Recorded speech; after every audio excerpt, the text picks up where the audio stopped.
జిల్లా కలెక్టరేట్ వెనుక ఉన్న బొమ్మూరు టిడ్కో గృహాల వద్ద 2.40 కోట్ల రూపాయలతో నూతనంగా నిర్మించే ప్రభుత్వ షాపింగ్ కాంప్లెక్స్ లైవ్లీహుడ్ సెంటర్ కు శంకుస్థాపన శిలాఫలక ఆవిష్కరణ కార్యక్రమంలో ఎమ్మెల్యే గోరంట్ల ముఖ్య అతిథిగా పాల్గొన్నారు. ఎమ్మెల్యే గోరంట్ల మాట్లాడుతూ టిడ్కో గృహాల వద్ద ప్రజలకు మౌలిక సదుపాయాలు కల్పించడంలో భాగంగా నూతన షాపింగ్ కాంప్లెక్స్ టిడ్కో జీవన ఉపాధి కేంద్రం G+3 విధానంలో 20 షాపులు నిర్మిస్తున్నామన్నారు. గ్రౌండ్ ఫ్లోర్ మొదటి అంతస్తులో షాపులు నిర్మించి 3వ అంతస్తులో మినీ హాల్ నిర్మించి ఈ ప్రాంత వాసులంతా చిన్న చిన్న శుభకార్యాలు చేసుకునే విధంగా అందుబాటులోకి తీసుకొచ్చేందుకు అధికారులతో మాట్లాడి ఏర్పాటు చేస్తారని ఎమ్మెల్యే గోరంట్ల తెలిపారు. రూరల్ టీడీపీ అధ్యక్షులు మత్స్యటి ప్రసాద్, రాష్ట్ర మహిళా ప్రధాన కార్యదర్శి మజ్జి పద్మావతి, రాష్ట్ర Kummari Shalivahana corporation director Panduri Apparao, Nunna Krishna, Pokkalla Raju, Bhimarasetti Ramesh, Edla Mahesh, Ontethu Swamy, Alla Anandarao, Battina Yedukondalu, TIDCO SE Gangaraju, DE Surendra, AE Suryakumar, MPDO Sunil, తహసీల్దార్ శ్రీనివాస్, పంచాయతీ కార్యదర్శి వెంకట్రావు తదితరులు పాల్గొన్నారు.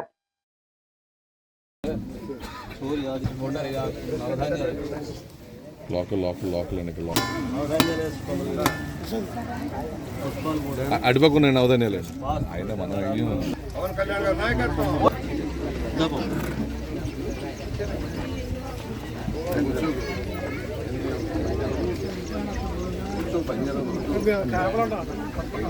రోజు 2,40,00,000 రూపాయలతో షాపింగ్ కాంప్లెక్స్ నిర్మాణం జరుగుతూ ఉంది. ఇది 3 అంతస్తులు, 2 అంతస్తుల్లో కూడా 20 షాపులు వస్తాయి.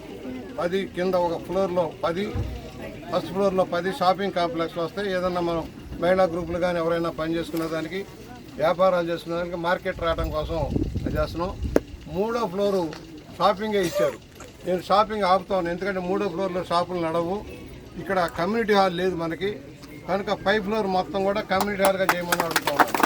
ఆల్రెడీ నిర్ణయం చేశాం. పిల్లర్లు వేసేటప్పుడే పైన కమ్యూనిటీ హాల్ వస్తుంది. ఇబ్బంది పడుతున్నారు. గవర్నమెంట్ హాస్పిటల్లో కొత్త బ్లాక్ కట్టించింది ఉంది, చక్కగా వైద్యం జరుగుతుంది. ధవళేశ్వరంలో ఉంది, కడియంలో ఉంది, హెల్త్ సెంటర్ బాగుంది. మీరేం ప్రైవేట్ హాస్పిటల్కి వెళ్ళిపోతున్నారు. ఇప్పుడు ఏంటంటే ముఖ్యమంత్రి గారు సాయం అనేది బాగా వస్తుందని హాస్పిటల్లో ఏం చేస్తున్నారు, ఆరోగ్యశ్రీలో కవర్ చేయాల్సినవి కూడా కవర్ చేయకుండా ఆరోగ్యశ్రీ 3,350 రకాల జబ్బులకి వైద్యం చేయాల్సి వస్తే మేము లేదు అని చెప్పేసి సీఎం గారు రిలీఫ్ ఫండ్ తోసేస్తాం మా మీద రోజు. మామూలుగా అయితే నెలకు 2, 3 వస్తాయి. అలాంటిది ఇప్పటికి 4 కోట్లు తెచ్చిచ్చాను. అది 16 నెలల్లోనే 4 కోట్ల రూపాయలు తెచ్చాము. 480 మందికి సాయం చేశాం. రోజు 150 వస్తే నా వల్ల కూడా కాదు కదా. ఎవరైతే నిరుపేదలు ఉన్నారో, వైద్యం ఖర్చు భరించలేని వాళ్ళు ఉన్నారో, వాళ్ళ బిల్లులు తెస్తే దాంట్లో కొంత సబ్సిడీ వస్తుంది, విచారణ చేసి ఇస్తామన్నాం. మళ్ళీ మేడలు ఉన్నవాడు, మిద్దెలు ఉన్నవాడు, ఆదాయం ఉన్నవాడు కూడా వచ్చేసి మాకు కూడా ముఖ్యమంత్రి సాయం ఇదంటే అది కష్టం అవుతుంది. అందువల్ల పేదవాళ్ళు, దళితులు, బలహీన వర్గాలు, మైనార్టీలో పేదవాళ్ళు ఎవరైతే ఉన్నారో వాళ్ళకి సాయం చేస్తా ఉన్నాం. దాన్ని కూడా ఉపయోగించుకోండి. ఇక్కడ వచ్చిన వాళ్ళు చాలామంది చిన్న కుటుంబాలు, రోజువారీ ఆధారపడే వాళ్ళు నాకు తెలుసు. దాన్ని ప్రయారిటీ ఇచ్చి మనం చేస్తాం. ఇక్కడ అందుకనే అన్నాను, బ్లాక్ కమిటీలు ఏర్పడవాలి.